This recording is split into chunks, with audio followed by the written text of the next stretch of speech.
before you turn the power into the shot. What do you mean bring it up? When I say bring it with you, rather than, I don't want you to go bang, turn.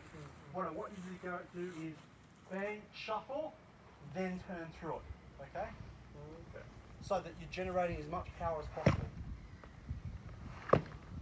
Oh, because I'm not putting any weight on here. It's all You're not on putting here. it, so what's happening is you're almost throwing the shot as you bring your body with it. At this point, that's not, you get that wrong, it will take away your power or not round you. What I want you to be is round it. I want you to be, at this point in time, I need you to be in a stable position when you turn and throw the shot. Okay?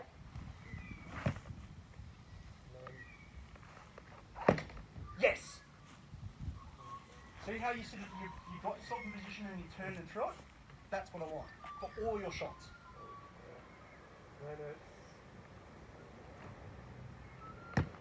Yeah. So now what's happening is similar with this, you're shuffling, you're sort of dragging this. What I want you to do is shuffle, get in the position and then throw the shot. Okay? Good. Great. Good. Same again for the wrap. Now you're throwing the wrap. Better in a different way. Cool. Okay. Okay. So, try to split them, get it down past, so combine it back together. Yeah, so basically get it and then try and make this time you spend moving to, you know, that time stay in that static position as short as possible. Because what's the propensity to try and blend it all means that you might go, for lack of example, you might sort of go, and if you're not getting to a good position, you've lost your power. Yeah. The idea of slowing it down is I want you to think about that you are getting to a good foot position before you throw the cut. Okay? When you know that foot position, you know how to get there, then you can certainly throw it all together. But if you skip that step, it's going to be harder for you to find that ideal foot position when you throw in. Okay? Does that make sense? Yep. Practice a couple of times and then we'll do some drill work with it, okay? Against a live opponent.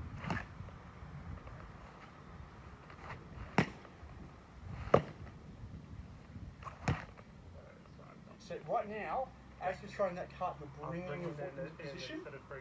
I want you to get it in the position to throw the cut. Okay?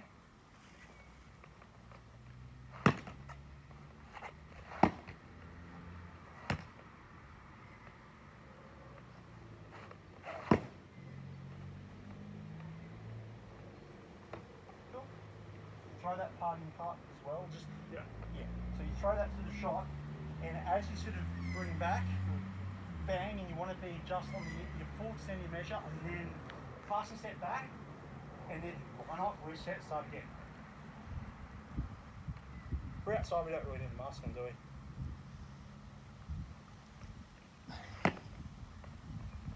I did have mine on before. Good. Wrap. It's not. At least you're not wearing it on your mouth, but your nose is exposed.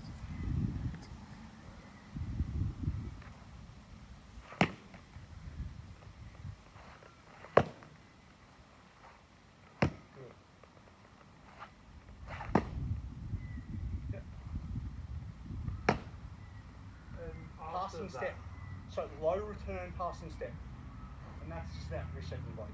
So here, So then passing.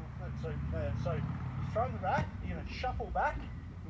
So from a fool's guard, like a single-handed fool's guard, you're going to transition off to a hanging guard, throwing a shot to the eye, right?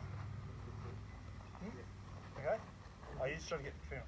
From here, now I'm really extended. The idea is I've thrown it into the eye, so I'm at my maximum range.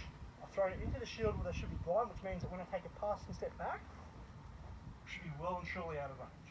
That's the bunkai of that aspect of circle. Do you know what bunkai is or not? No idea, but I'm assuming that's It's the hidden teachings in kata, in karate, all Japanese things. They talk about bunkai as it's the lesson that's hidden in the kata. And that's what that lesson is, and that is, I'm throwing a shot to the eye. At least that's my interpretation. Whether I'm right, I don't fucking know. That's what I go with. As long as you get something out of it. Yep. It's the story of the card.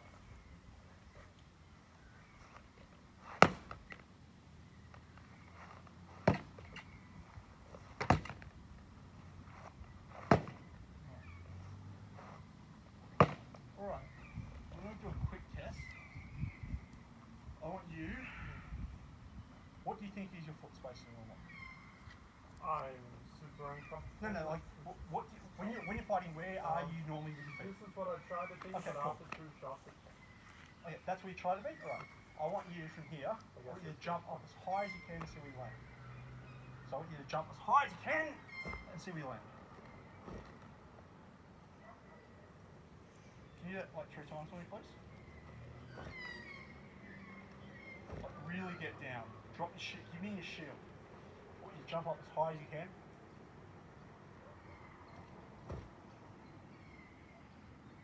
Take the average. No, like honestly, I was expecting him to have a wider stance, but when he's jumping, he's landing exactly in the stance he's fighting in. He's That's good. very tall So and yeah, thin. he's tall with thin hips. I think that might be doing. Look, just make your feet about an inch or 2 wider. I think that'll give you a little bit more, another inch wider. Yeah, about there. How does that feel? Uncomfortable? not uncomfortable. Knees bent? Yeah. Try and aim for that kind of spacing. Right now you are getting roughly what I would say your shoulder width, which is really good, but it just seems a little bit too narrow when you're moving. It feels like you're a little bit off balance. Yeah. So, not much, but a little. It might help. Might just see if it helps. It may not. I might actually. You might actually have a decent footwork. And then I just, hope it's decent. well, it might be my eyes off. Stop. How close to your feet now? Bit wider. Do you feel like they're more narrow than they were a moment ago? No, this is wider than the one. No, it's not. Yeah, it is. Don't make me get a measuring tape. It's not. I'm sure this is. No. Alright, we are now using the measuring tape for this thing. Okay, so you are about from ball about there. Okay? Cool. Go again, and I'm going to yell stop in a moment. So do it again.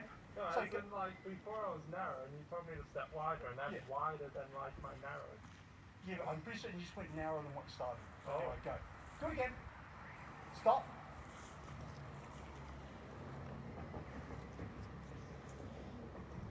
Go again.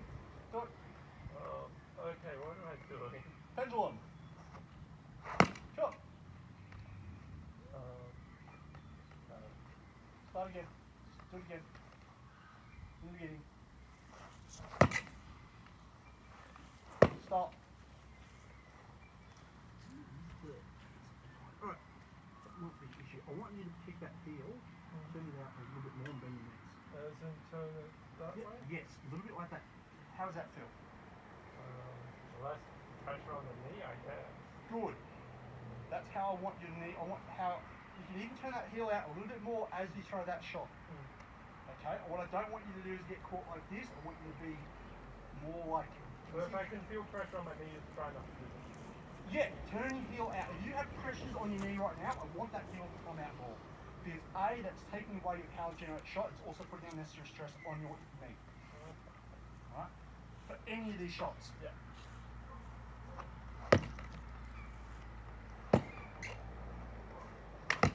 Stop. Didn't know what I'm doing. Definitely about 2 centimeters closer. Don't. What's this? This is now. Right. Better. So Yep. passing. Hanging guard, turn over, snap. Passing step back. Low return. Back to high guard. Cool.